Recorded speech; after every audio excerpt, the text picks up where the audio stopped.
You are in our sights. We want to kill you. That's not a threat from a war zone. That's a voicemail left for a federal judge, a United States federal judge, a voicemail left by an American in Texas. In Florida, a man told a congressman he would bash his head in with a bat. In Illinois, a woman emailed Donald Trump's son's school and said she would shoot both father and son in the face. This is the real story about political violence in America. Now, according to records reviewed by Lawfare and the Brookings Institute, the headlines I just read are just 3 of over 500 criminal cases involving threats against public officials in the last 10 years. 500 plus Americans charged with threatening political officials federally since 2013. That's almost 1 a week. This comes during a year of record threats on public officials. I've been covering terrorism and extremism, both in government and out of government, for the last 20 years.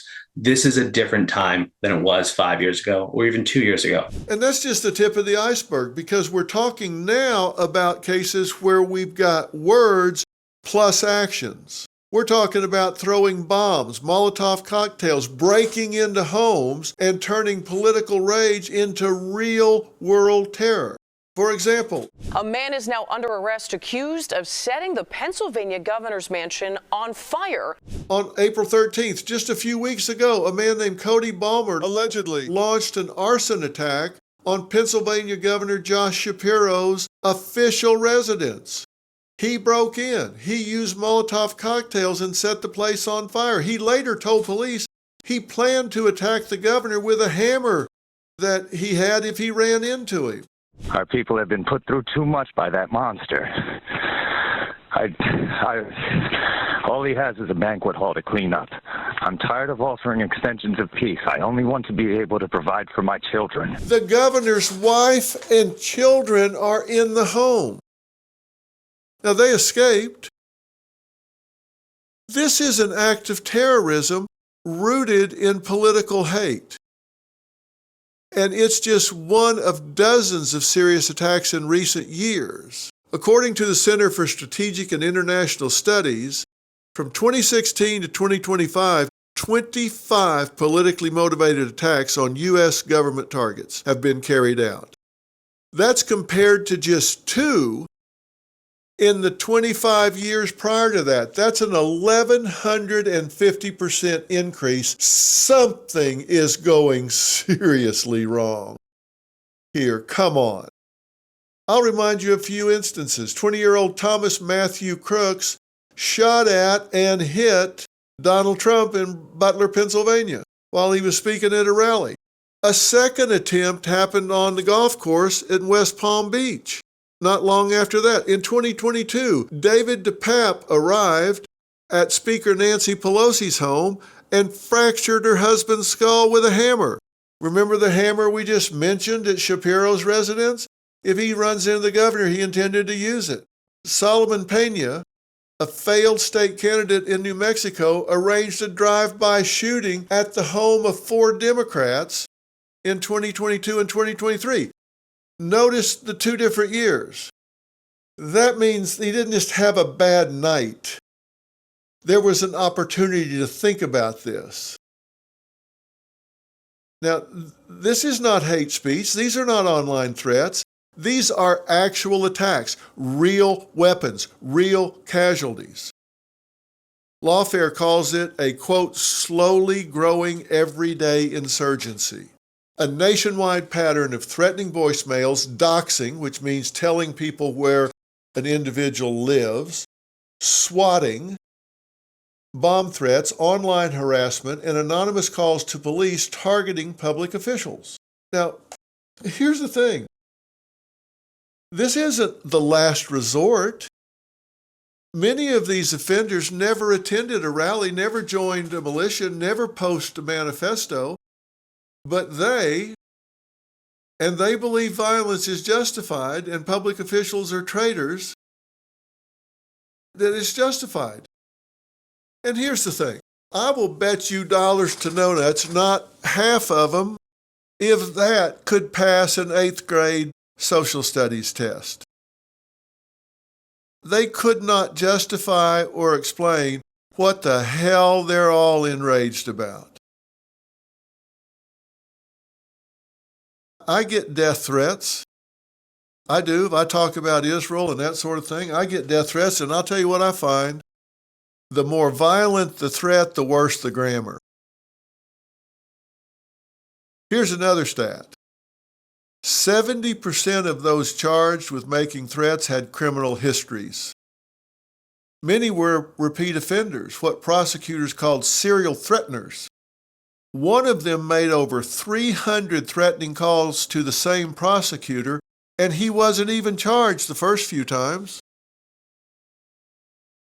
And look, there's no consistency in how these cases are handled. We teach people how to treat us. You teach people how to treat you. If they do stupid stuff, they do dangerous stuff, and what happens? Nothing. You've taught them how to treat you. You've taught you can threaten me. Nothing happens, so why not go to the next level? Lawfare reviewed court records from all 94 federal districts, and they found that in some states, a vague threat can land you in federal court, but in others, 100 specific threats with names, dates, and weapons won't get you charged. And if you do get convicted, you can't predict what the consequences are going to be. You may get probation, you may not, you may get incarcerated, you may not. People cannot predict the consequences of their actions. Some people will tell you, hey, don't associate with known extremists. Oh, well, wow, that taught me a lesson. Others are just told, stay out of trouble. Wow, boy, there's a rude awakening. No tracking, no monitoring, no treatment. Look, this has consequences for people. People can get dead over this.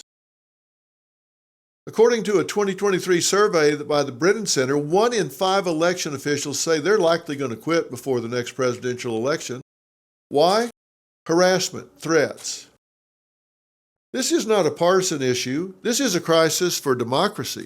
These threats don't just hurt people, they drive out the people who have worked hard to get where they are. They've sacrificed, they've gotten involved so they can give back to this country, give back to their community, their county, their state, the nation. And they're being driven out of office by these people that decide, hey, violence is justified. Why? Because you're a judge, a jury, executioner. Who left you in charge? So what do? Well, experts recommend a multi-pronged response. They say we need to strengthen the laws on digital threats and stalking. Yeah, that'd be nice. We need to create consistency in how the cases are prosecuted, both federally and locally. I couldn't agree more, because you have to be able to predict the consequences of your actions so you can weigh whether or not the actions you're taking are worth the consequences you're facing. Right now, you have no idea. We have to expand de-radicalization programs, especially for repeat offenders. It's been my experience that people turn to violence when they run out of socially acceptable ways to express themselves. And that's why I say the worse the threats that I get if I speak out about Israel or something like that is the more violent the threats, the worse the grammar. They've run out of ways to express themselves. So they say, I'll just kill you. I'll blow your head off, or I'll blow your house up, or I'll blow your car up, or whatever. They don't have the vocabulary to express themselves. I'd like to say, not my problem. Go back to school. But you know what? It is my problem, because I'm targeted. Senators are targeted. Congressmen are targeted. School board officials are targeted. People don't have the right to do that, and there need to be some clear boundaries drawn, and when they cross those boundaries, they need to pay for it, and pay for it with 100% predictable consequences. And unless and until they do, why would we expect them to stop? They need to understand, you do that, you aggress against someone, you break into the governor's house in Pennsylvania, you break into Nancy Pelosi's house, you take a shot at the president, things are going to get really bad for you right away. And we'll see how enraged you are in your 7th year staring at a brick wall. They need to understand there are consequences, not some of the time, every single time. This is not free speech. When you're inciting people to violence, that's not free speech. That's not protected. When you throw a Molotov cocktail, that's not expression. That's not free speech. That's arson. That's attempted murder. If they're lucky. If they're not, it is murder. We have to let people know we're not going to put up with this anymore. We need to dial down the rhetoric. Politicians need to dial down the rhetoric. All of these people online need to dial down the rhetoric. We need to calm down. We're in a country where we have the right to settle disagreements with ballots, not bullets. This is real. It's getting worse. This slow burn is threatening everything. And it's not so slow anymore. And if we don't stop it, it's going to blow up, and it's going to blow up really ugly. And you know when it tends to do that? It tends to do that in the spring and summer, when it's warm and people are out on the streets. And those of us who want peace and civil discord need to stand up and say so. And that's the real story. Wherever you're getting the real story, make sure you subscribe and follow. Have you checked your home title recently? Many homeowners never have, leaving themselves vulnerable. Scammers can steal your home title, forge your signature, and target your equity. Protect yourself from fraud before it's too late. Secure your title and your financial future today. You won't even know it's happened until it's too late. Ensure you're not a victim. Use promo code PHIL at HometitleLock.com to make sure your title is still in your name. You'll also get a free title history report plus a free 14-day trial of their $1 million triple lock protection. That's 24/7 monitoring of your title, urgent alerts to any change, and if fraud should happen, they'll spend up to $1 million to fix it. Go to HometitleLock.com now. Use promo code PHIL. That's HometitleLock.com, promo code PHIL.